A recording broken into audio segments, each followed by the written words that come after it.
Julie, it's so good to have you on the Jewelry Business Academy podcast today. Thanks so much for joining me. Thank you. I'm excited to be here. Yeah, I'm really excited for our conversation and for you just to share some of the lessons you've learned in the first 2 years of building inspired jewels. But before we dive into that, do you want to go ahead and just introduce yourself to our listeners and just share a little bit more about how you got to where you are today? Yeah, I would love to. Hi, my name is Julie Sloan. I live in the state of Washington, and my brand is a jewelry brand that's for everyday jewelry celebrating women and sisterhood. I love that. And I know you kind of journeyed through the corporate world first and then went full time into your business. Do you want to just share a little bit about that transition? Like how did you navigate that? Because I know that's something that a lot of people listening Yeah, really struggle with, that transition and when to make it and how to make it and just dealing with all the feelings that come up.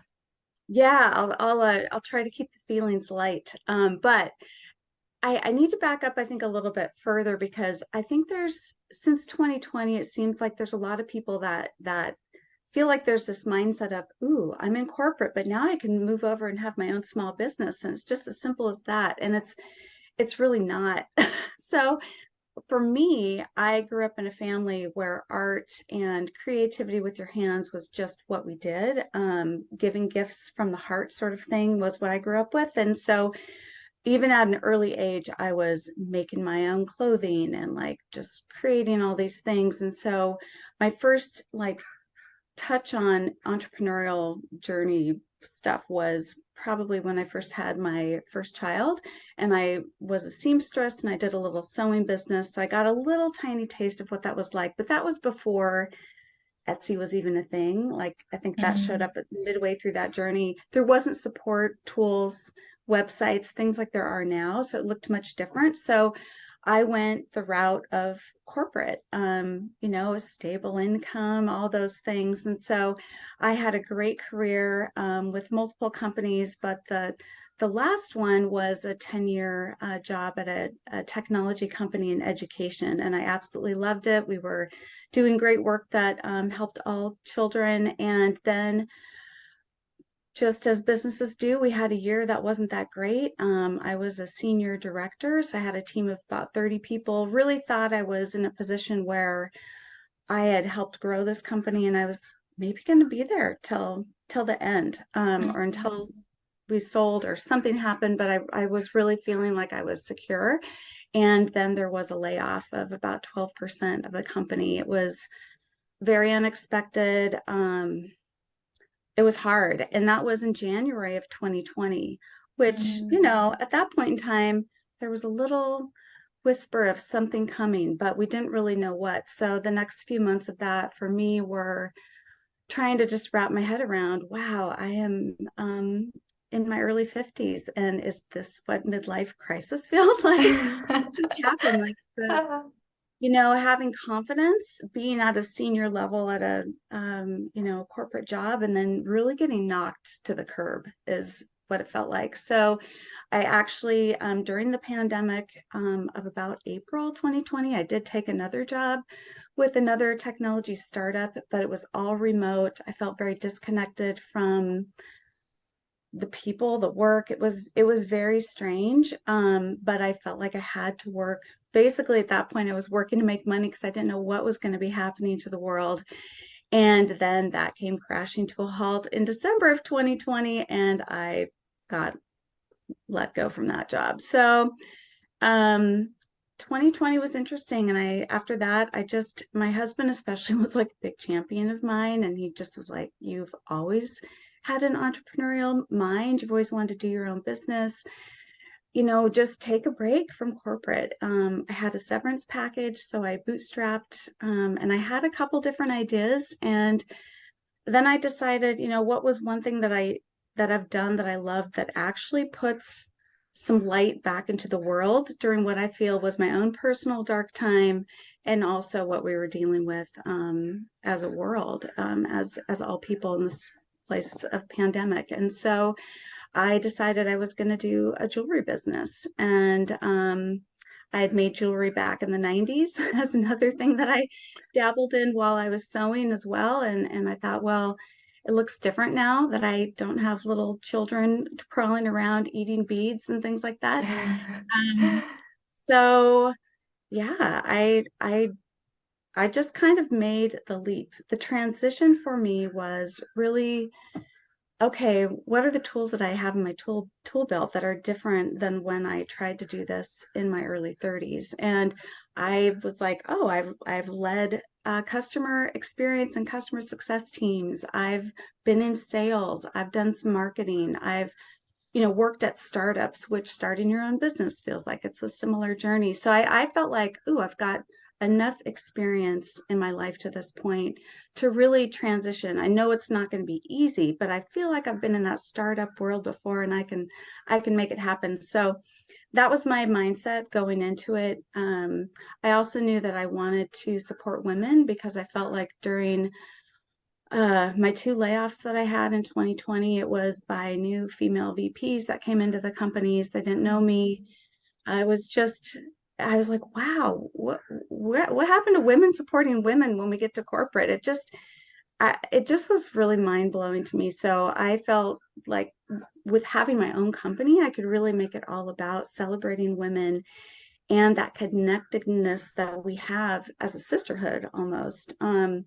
And so I started by really bringing in jewelry that other women had made. I was making some of my own, and that's kind of how I started Inspired Jewels, was with that as my foundation, and then it slowly changed a little bit over time. But yeah, the transition was not simple, but I felt like I had the tools at the time to do that.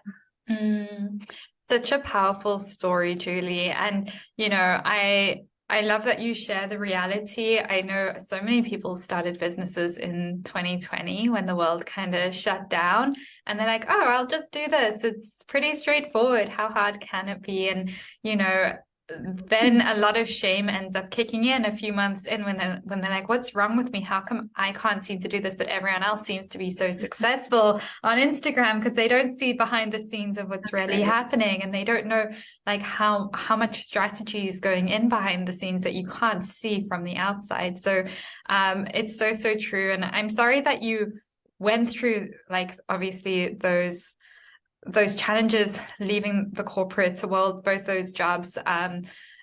But it does bring up something which I've always felt as well is, there's that safety, that perceived safety in corporate. But at the end of the Hmm. day, they don't care about individual people. And it's really hard to see, especially after 10 years. It's really hard. But for somebody who's like listening to this, who's like, I have the safety in a corporate job, there's nothing wrong with a corporate job if that's where you thrive.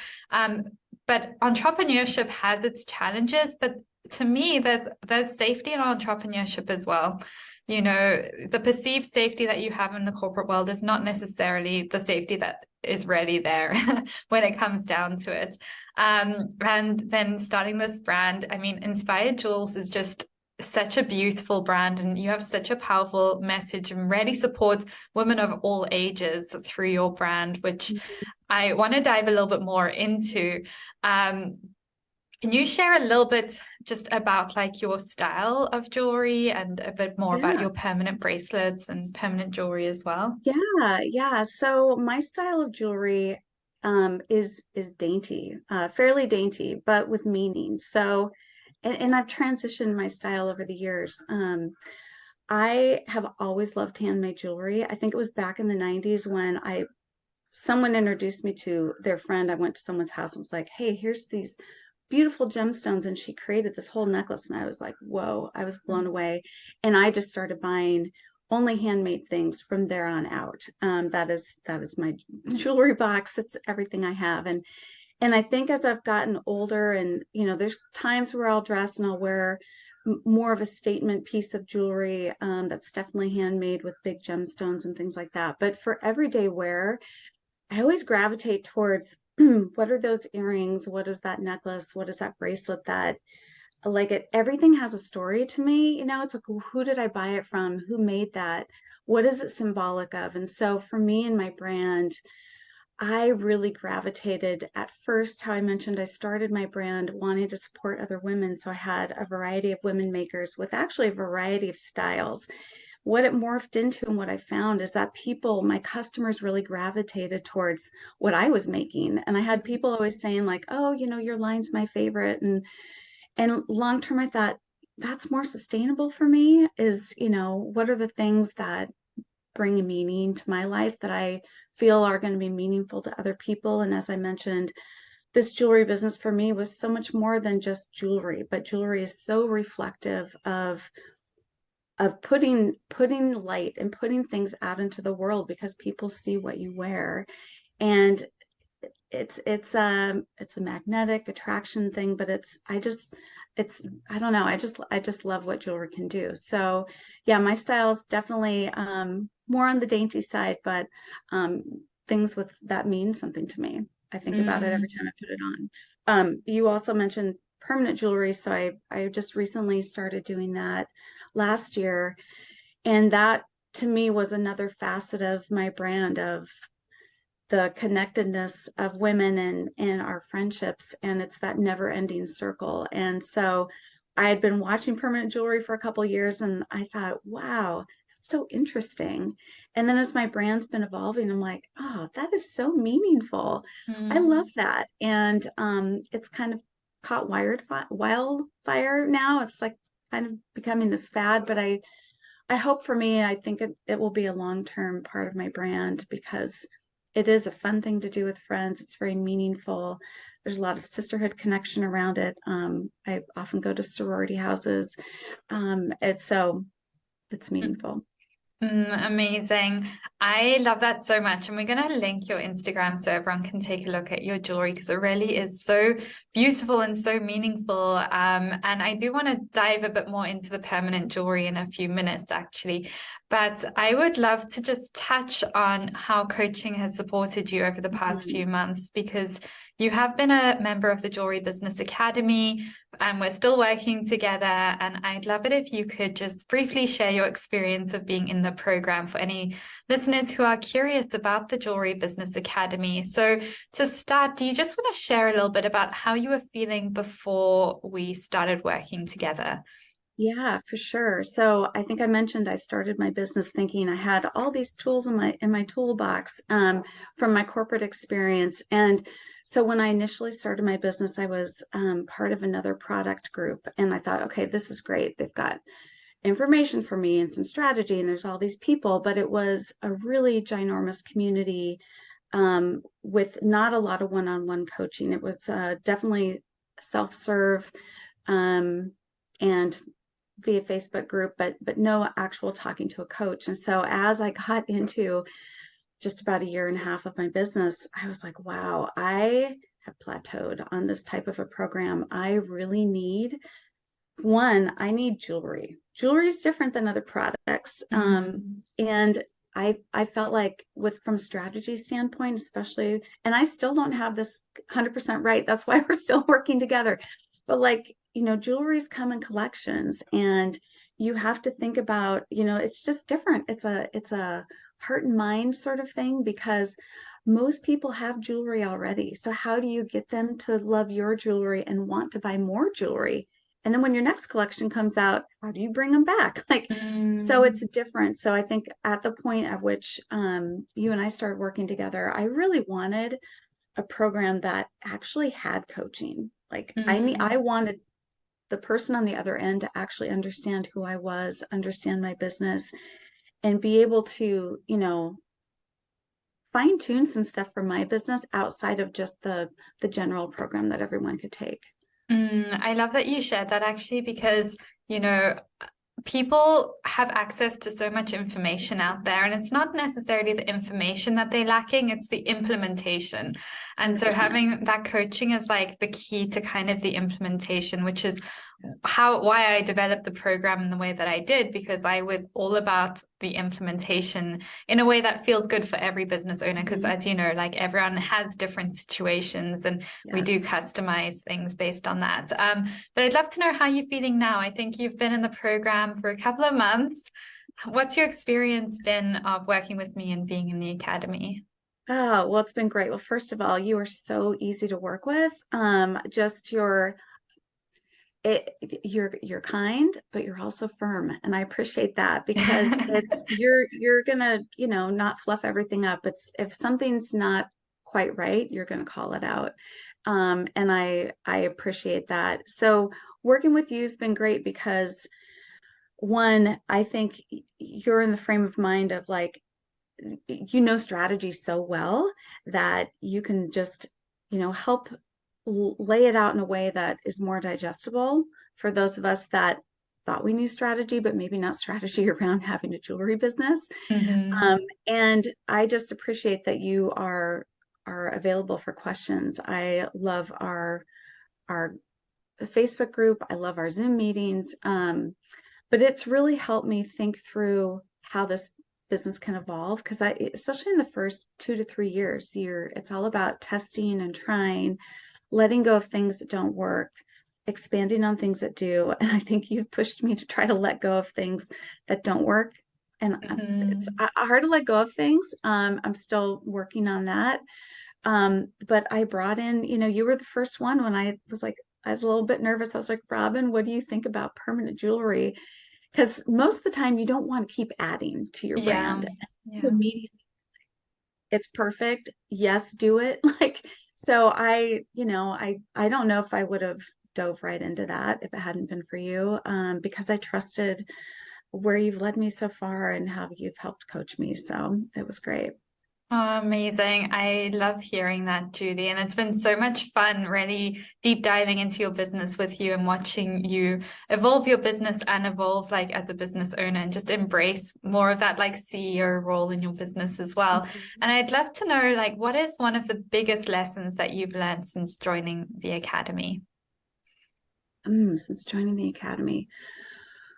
I don't know if it was a big lesson that I learned, but it was a big lesson that was reinforced. You only know as much as you know in life based on the point in which you are in life, based on the information you've learned, based on things that you've done.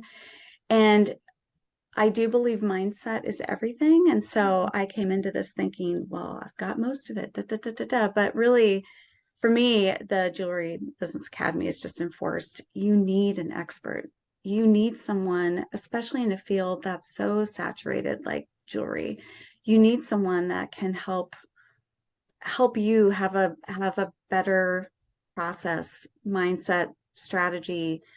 Um, and one of the things I love about you is it's not like here's all the things, go do it. It's, you know what? There's a process. We're going to do pieces at a time. And if you, because you're trying to prevent burnout, and I really appreciate that about Mhm. you. Because I think that's one of the things that's hard when you're a small business owner. It feels like you have to do everything all at once. It really does. And it feels like if you don't do it all right now, that you're going to fail next week. And so I think for you in the coaching business that you provide, it's that reassurance of, no, you know what? This is a process, it's a journey, and this is all part of it. And it Mhm. is little steps that lead to the successful long journey. It's a training process, like anything else in life that you want to become an expert at. You have to do one step at a time. And so the Jewelry Business Academy has really reinforced that for me. And I love being led by an expert. So, You know what? I love that. And I've had such a similar experience because I've obviously spoken about this before, but I've launched a business with zero support and I thought I was doing fine. And then I've launched one with so much support with the experts in place telling me exactly like, okay, we're going to do this, mhm. this, this, and just go and do it. And the difference is astronomical, like just emotionally and results wise. Like, so I totally agree with you. And I do the same now, now that I know. Yeah, So yeah, I love hearing yeah. that. Yeah, and I'll just say one more thing because I think, for people that are newer to this, or maybe even people that have been doing jewelry for a long time, the social media aspect of it is still fairly new. And I think if you don't have support or coaching and you're, doing your thing, but then you look and see, whoa, what's everyone else doing? And there's that there's that pressure and that FOMO, and you really don't know what's going on behind the scenes of every business, but everybody feels so much more successful than you. Mm, So, the coaching in that way too, it like takes me out of my head, and it's like, nope, here's the boundaries and here's what we're working on and here's how you move it forward. So I find that it helps me be less distracted.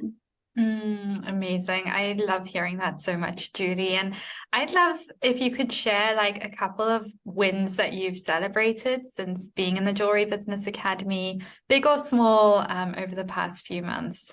I know you had a couple, was it last week or a few weeks ago as well? Whatever you're Yeah, comfortable sharing. yeah. Let's see. There's been a couple big ones, but I mean, I'll start with the one. It's like the necklace I'm wearing. It's my infinity necklace that I actually like the first thing I made for my daughter when she went to college, and that this was a necklace, Robin, that I think you were like, oh, all day long. Like it's just so it's been my best-selling necklace because I really talk about it a lot. I've put it out there and talked about how it's so connected to me as a mom and my daughter. And so that's been kind of a continual success that I love because it really is part of the foundation of Inspire Jewels. Mm, But I would say the other thing that's been really successful was saying yes to like something that might be a little scary, adding infinity jewelry or permanent jewelry to my brand because it was an investment in equipment. And but I did, I'm almost like right away, I got everything. And then all of a sudden, all these opportunities start showing up. And I did a women's conference in Arizona last month. I guess it was February where, no, yeah, no, that was last month. I'm trying to yeah. keep track of time. Um, and so that was huge. Actually, in general, February, I had so many events around women. There was Galentine's Day. I did a sorority sisterhood at the college I went to. I had this women's conference, and just the month of the month of February, when typically Q1 is a slow month for a lot of retail type businesses and like jewelry, Mm, February was like half of my first year in business. mm, It was crazy. And so it puts a little bit of pressure on me about what's next, but it's also helped me see, okay, there's some like doing these events has been a big win. It's fun being in person with people. It's different than doing a market. It's an mhm. actual event where friends come and we're doing permanent infinity jewelry, and there's meaning behind the event itself. And then there's extra meaning in the jewelry that's a takeaway for people to reflect back on. So those have been, Mm. I'd say those are, that's some of my wins. Incredible. And I love that you shared it because, these events are very connective for you as well. And obviously your jewelry is very connective. So I love that. And I remember a few weeks ago, or maybe it was like the end of 2022, I think. Am I correct in remembering that you were considering giving up? Yeah. Yeah. Yeah, And it was towards the end of 2022. Yeah, I think you and I had yeah. a conversation. I was like, I got to make this work, or I have to go back to corporate. And Mhm. I just my mind's not my heart, mind and heart are not there yet. Mm. And so what advice do you have for someone who's listening to this who is in that stage? Because the reality is in the early stages of business, there is that Mhm. foundation building stage where you're putting in the work, the foundation work, and you're putting in the systems and strategy, but you're not seeing results yet. They don't all come immediately. It's different for every business, but there is that period where honestly most business owners quit. They call it quits. Mhm. And it's Yeah. just before it starts building momentum. So, what would you say to somebody who's at that stage right now and is like, I'm over this? Um, if you're feeling that way, I would first like take a deep breath and look at yourself and say, how am I doing this right now? Am I going alone right now? Is this me? I've put all in the effort. I'm had some success, but now I'm struggling and now I'm just going to give up. If you don't have an actual business support next to you, that's what you need a coach. You need help because I have the most supportive husband in the world. He is amazing. I have a supportive family. My kids are always cheering me on, but at the end of the day, they're not. they're not making jewelry or they've never made jewelry. They're not running their own business. They can support me to an extent, but I think that the only thing that's kept me going is you've been my lifeline. The group's been my lifeline. I think, not only being able to tell you, I don't know if this might be the end. Yeah. I don't know, you put it out to the universe, you just have to. And like you were right there saying, no, we're gonna give this a try again.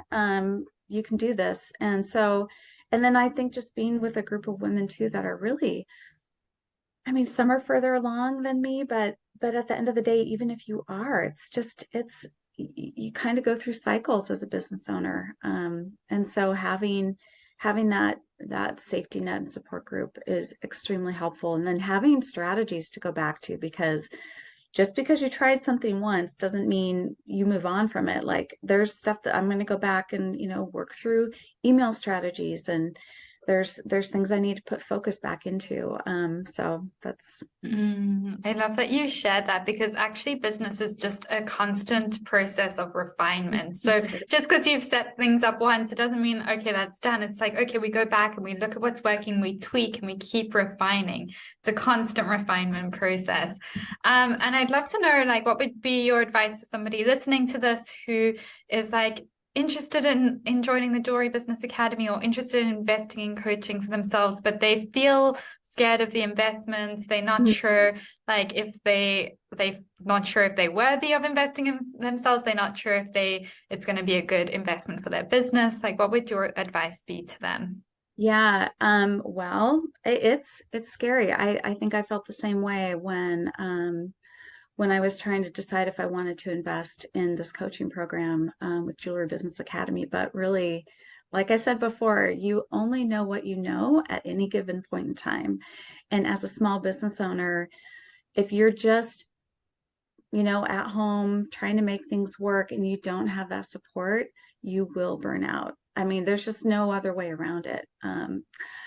I've had a little bit more life than some. I'm in my 50s, and I know through experience that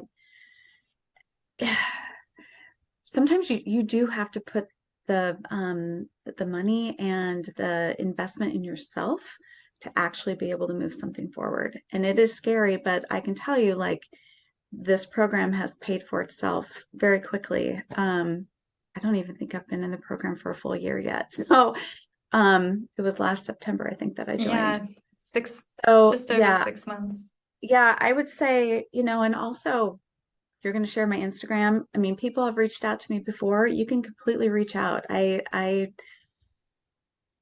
If you're going to invest, there's so many programs. If you're a jewelry business owner, this is the one you need to invest in. And I'm telling you that as someone who has spent, I'm scared to say how much money. There's two other programs I've done before, and they don't touch the way that I've been able to grow in this program. It's been Oh, totally worth it. oh, amazing. Well, I'm really happy to hear that, Julie. And it's been so much fun chatting to you and hearing about the lessons that you've learned. Is there any other lesson that you've learned or anything else that you wanted to share for anyone listening that we didn't touch on? Um, I just think as a small business owner, don't think small. Don't think Mm. solo. Think think big, think community, think support, and find the people and the ways that will lift you up as a business owner. You don't need to go it alone. You'll be better off if you don't. That's beautiful advice. Julie, it's been so much fun chatting to you, and thank you so much for sharing the lessons that you've learned in your first 2 years of business and sharing your experience of being in the JBA. And I know that a lot of listeners are going to be feeling really excited and really inspired after listening to this, and are going to want to reach out and connect with you and follow along on your business building journey. So, where can our listeners find you? How can they support you? Yeah. So my website is inspiredjewels.com, and you can join my community there and obviously shop. And then social media is inspired.jewels. You can find me there on Instagram and TikTok. Amazing. So I'm going to link all of those in the show notes, and we're going to have to bring you back on the podcast in a couple of months to hear all the updates and see the Oh, that'd be growth fun. and hear the lessons you've learned in the next couple of months. But thank you again for spending some time with me, Julie. It's been so much fun. Thanks so much, Robin. I'm grateful.